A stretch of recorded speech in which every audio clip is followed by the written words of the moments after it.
Thank you, Sister Joanne. I want to express my thanks, too, to Sister Diane Traffis and others at the Center for Dominican Studies who invited me to speak today. When I, as an adjunct about 10 years ago, attended the Center's book clubs organized by Sister Catherine Colby, I never imagined that one day I would be giving a talk for the Center. I'm honored. In this time with you, I'm hoping to define key terms in the title, to examine some of the challenges in meeting the needs of the common good through public education, and to close by telling of a particular school I'm working with in Ohio that connects to the common good. Although I am honored to share with you today, I want to begin by highlighting the second word in the title, an educator's perspective. I'm not an expert on the common good, and I am at most an expert on very little in the area of education. But I am an educator, and my over 25 years in the field of education as a high school teacher and teacher, educator, and university preparation have benefited me with at least an educated perspective on the topic. Most of the terms in this title are very broad, and all of you have varying ideas of what they might mean.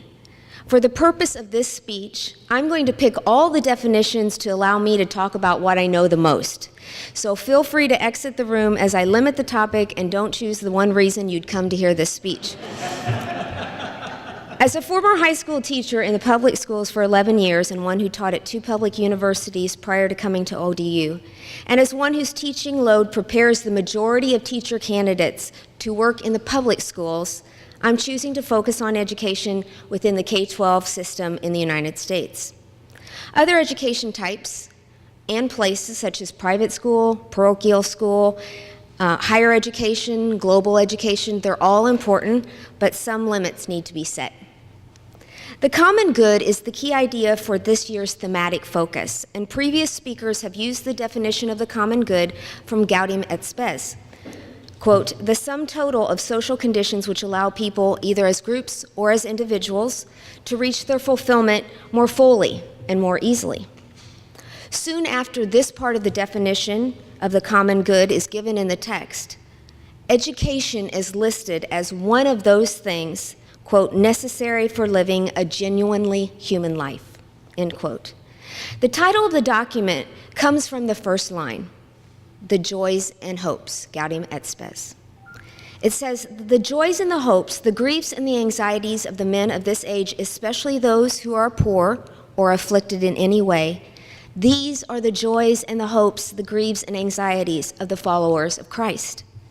From this definition, I want to consider what public education in the United States does in relationship to the joys and hopes of all, especially those who are poor or afflicted in any way. Another word in the title is complexities. I chose the word to suggest that I'm not dealing too much with whether or not public education promotes the common good. I wholeheartedly believe that it's one of the institutions that works for the common good in a society. Instead, I'm focusing on why it's complex to try to meet the common good through a public system of education in the United States. I want to discuss at least 3 major challenges. First, there are a multitude of players making key decisions in the United States regarding education. Secondly, there's a variety of opportunities that exist to receive a K-12 education in the United States, both within the public school system and outside of it.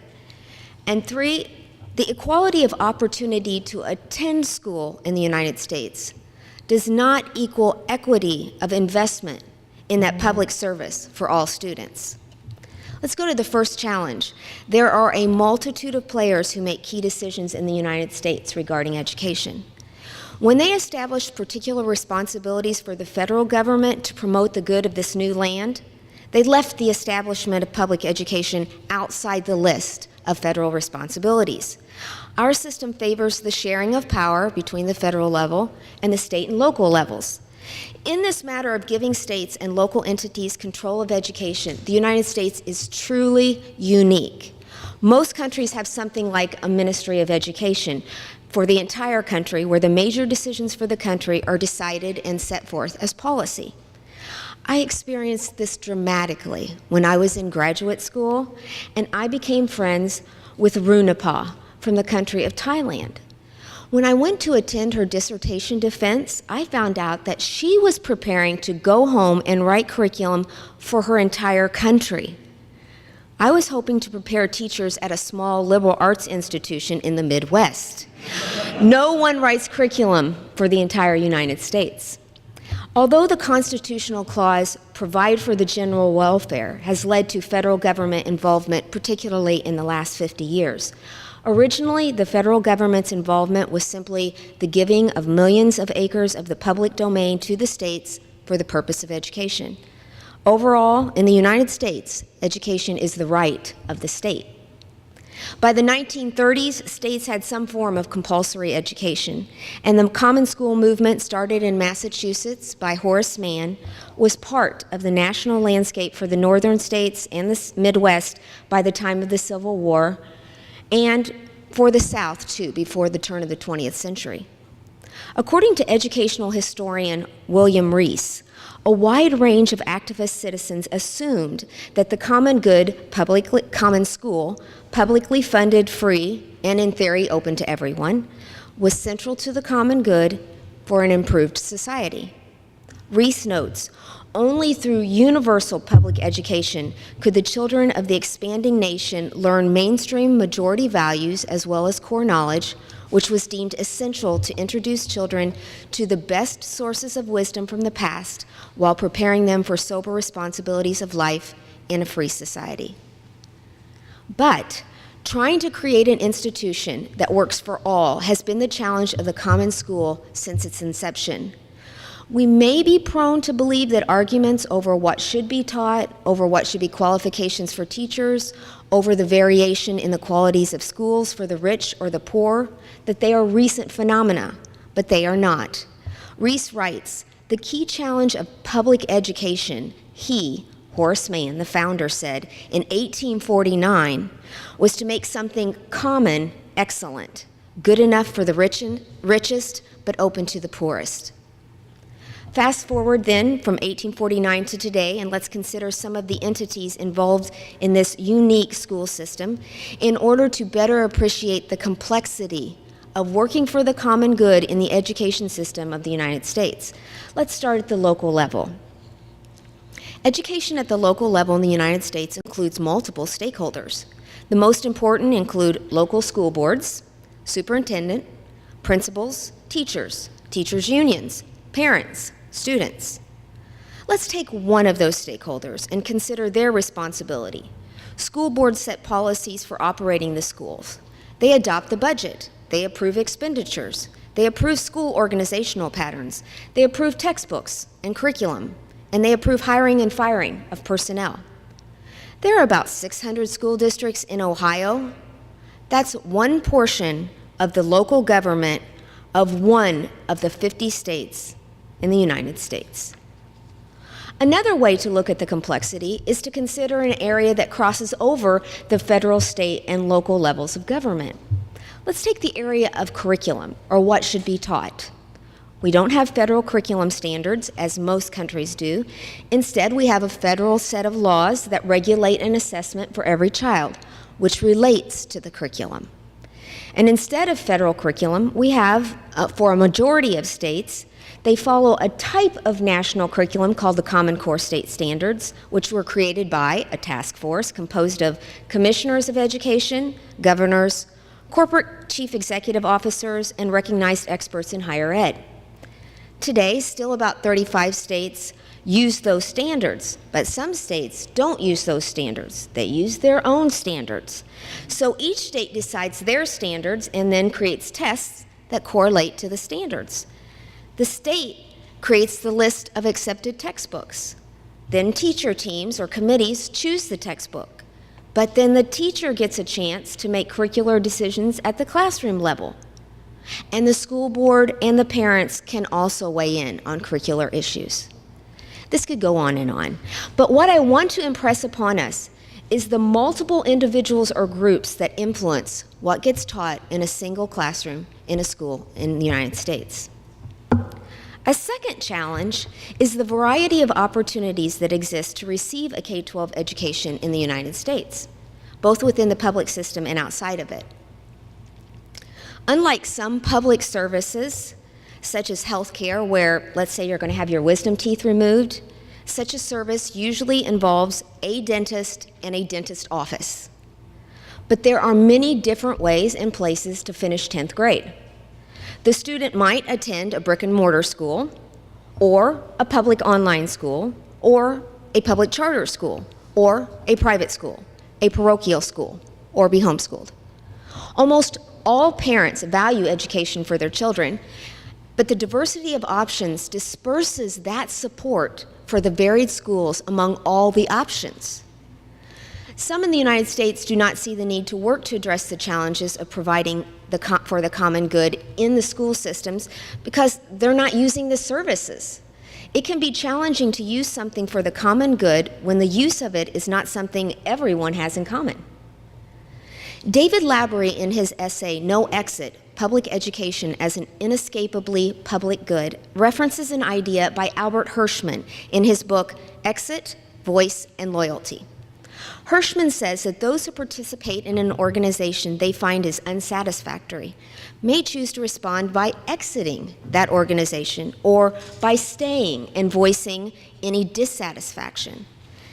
In public schools, then, those who are dissatisfied may simply send their children to private schools, or they may move to districts with better school systems. They don't have to stay and fix the system. Laborie maintains that a liberal society must allow exiting from the system as a choice of its citizens, but he proposes that there's no total exit from the responsibility of public education because those who exit, quote, can run from public education, but they cannot hide from its consequences, end quote. As I say to my students who are preparing to be teachers, those children who drop out, those ones who don't graduate from high school, do not, upon exiting the building, suddenly evaporate and no longer are a part of our communities. They are in our communities still, but without an education.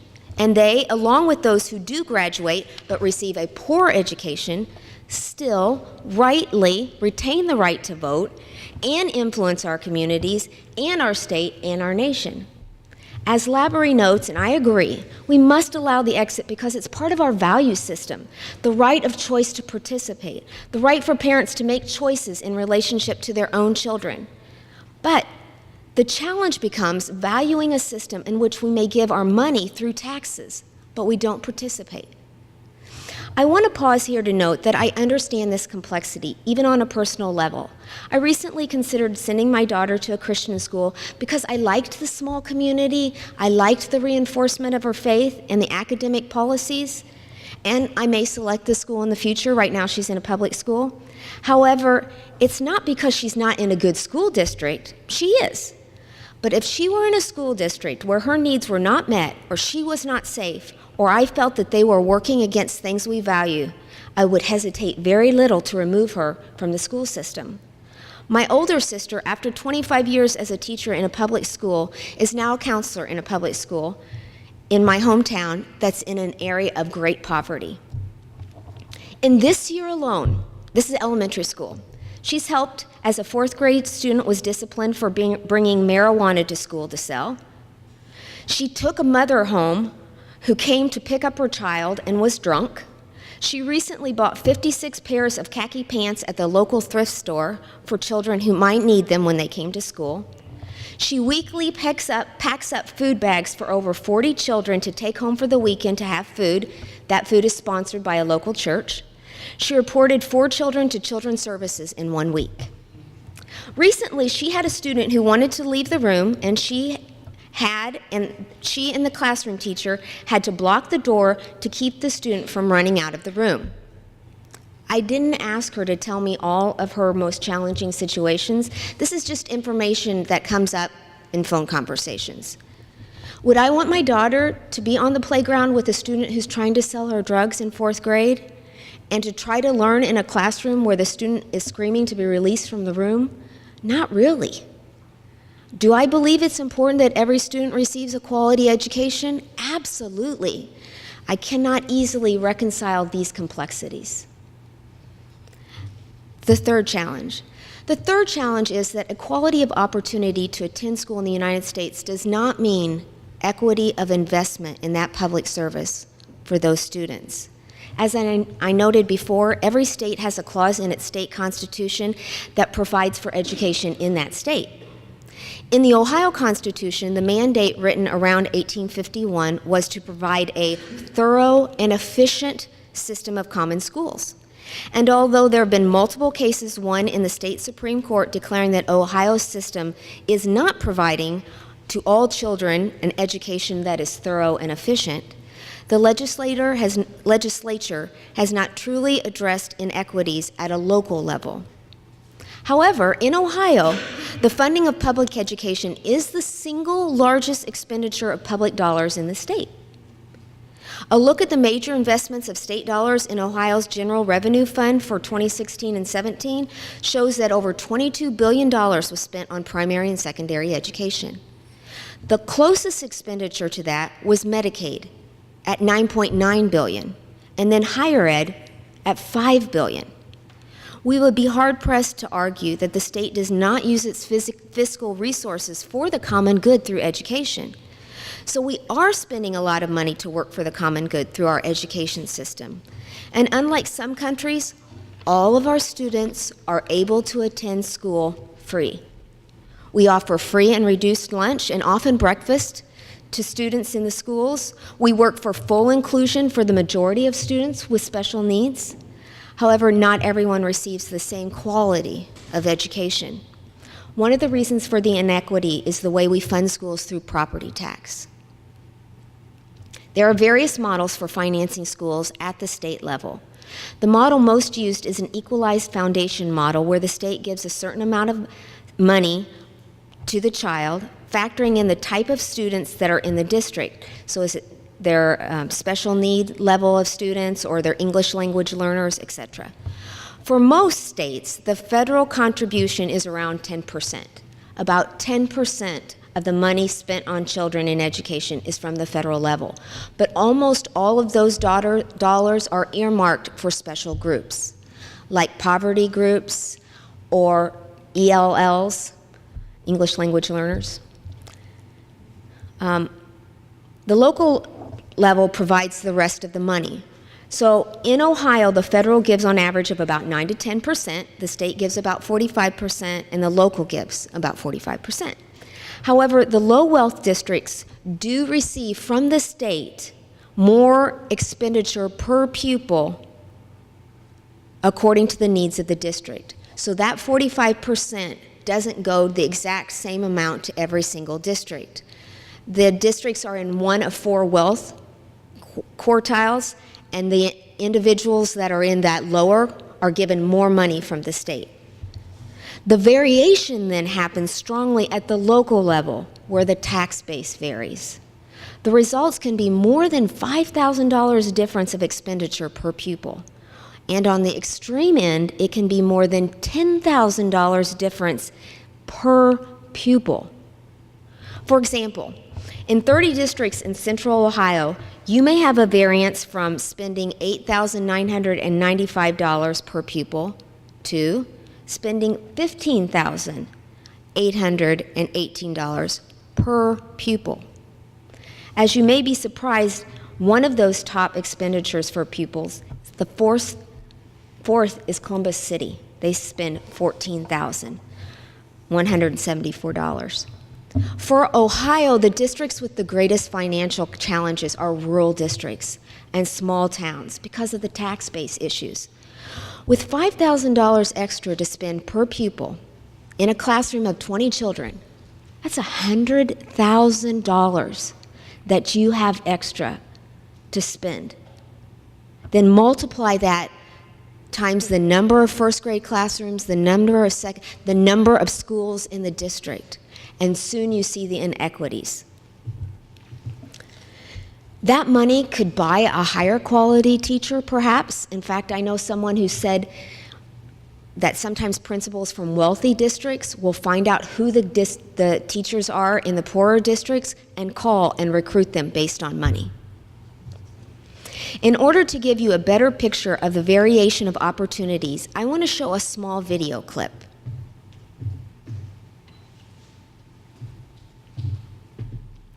This video clip, that's a little less than 4 minutes, is called A Tale of Two Schools.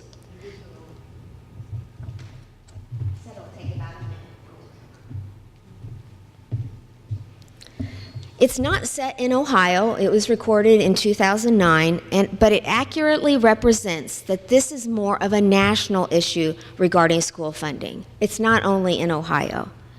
As you watch, imagine the result in the lives of the two individuals that are interviewed in this video. Both will have graduated from a public high school in the United States.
This is our auditorium theater. We have lights, standard light sound. It's not particularly high tech, but it's really nice system.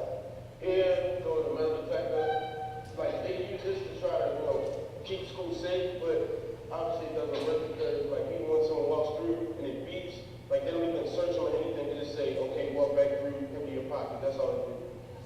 This is our news video. It's one of 3 high schools in the county who has it. Hey, orchestra, can you start playing? It's all kids, it's all run, it's all performed, it's all produced by kids. Well, one thing is these walls, like they really need to be repainted because of the graffiti. As you can see here, they tried to repaint it, but it doesn't, but then you can actually tell they just really just gave up on repainting the walls. So every teacher in this school buys their own school supplies. And it's actually very sad because like the school system should have money to, provide for those school supplies for students, but they don't. And the teachers have to come out of their paychecks just to, be able to support their students. That's our observatory. It's a giant dome with a telescope, and you can see the entire stack of that. If every school in the country could be like McLean, I think it's really going to increase standard of living.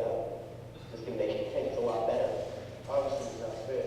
We have not even half what they had. We're all students. Why should we see the things that they have? We're all trying to learn. We all want to grow to be something. So why shouldn't we receive the same advantages they have? I don't understand that.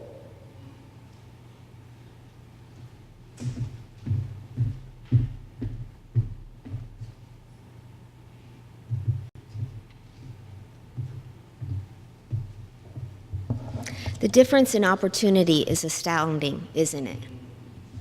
Rick Warden, in his article, Education, a Public Good and a Common Good, asks, those of us engaged in education especially must wonder if our institutions and our efforts are contributing to a division in society or helping to foster unity. Does education contribute to the common good? Does educational attainment lead to a privileged elite and so divide the successful from the failures? In the presence of so many centrifugal forces pulling society apart, shouldn't education be a counter-influence and not another source of division? Questions arise as we try to make decisions to change public education to better service all students. We ask, are vouchers given to students in failing school districts in the best interest of the common good? What about for students who have no options but a local failing school where low graduation rates have persisted for generations? Are charter schools just siphoning money off public school funds with no real accountability for the quality of their services? These tensions exist in many of America's biggest issues related to the common good: the importance of individual choice, the role in the levels of government in ensuring quality for all groups, the division of resources, the limitation of the federal law to meet local context, the fidelity of the implementation of the state and federal policies at the local level, the integrity of all stakeholders along the line toward implementation. But the first complexities I noted may be part of addressing the work for the common good too. The first two major challenges I noted, how we've set up our public school system to provide influence from the local to the federal level, and the variety of opportunities that exist to receive a K-12 education in the United States, can set up individuals, not simply government officials, but individuals to create schools that meet needs well that the public system in general does not meet well. For example, I'm on the board for a school that is hoping to be the first of its kind. It's a boarding school for African American and Hispanic boys only. Some are against this type of school because they say, one, it services only African Americans and Hispanic individuals, and two, it services only males. But in a state where the high school graduation rate for African American males is less than 60% in 4 years, and in Cleveland at one point, recently, it was less than 30% in 4 years, would it be fair to say we need to move quickly to address the issues of servicing our black and brown boys? We've had public integrated schools for over 50 years, but these statistics are staggering. The school we're wanting to start is modeled off similar schools represented by an organization called COSBAC, the Coalition of Schools Educating Boys of Color. 3 of the COSBAC schools, specifically named Urban Preparatory Academies in Chicago, are charter public schools. In the first year at Urban Prep, when it opened, only 4% of its 9th grade boys could read at grade level. It's not an elite school that only accepts certain students. Students are admitted via a random lottery. That same 9th grade class, graduating in 2010, had a 100% high school graduation rate, and all of the students had been accepted to colleges. This year, for the 8th consecutive year, they've had 100% acceptance rate to college.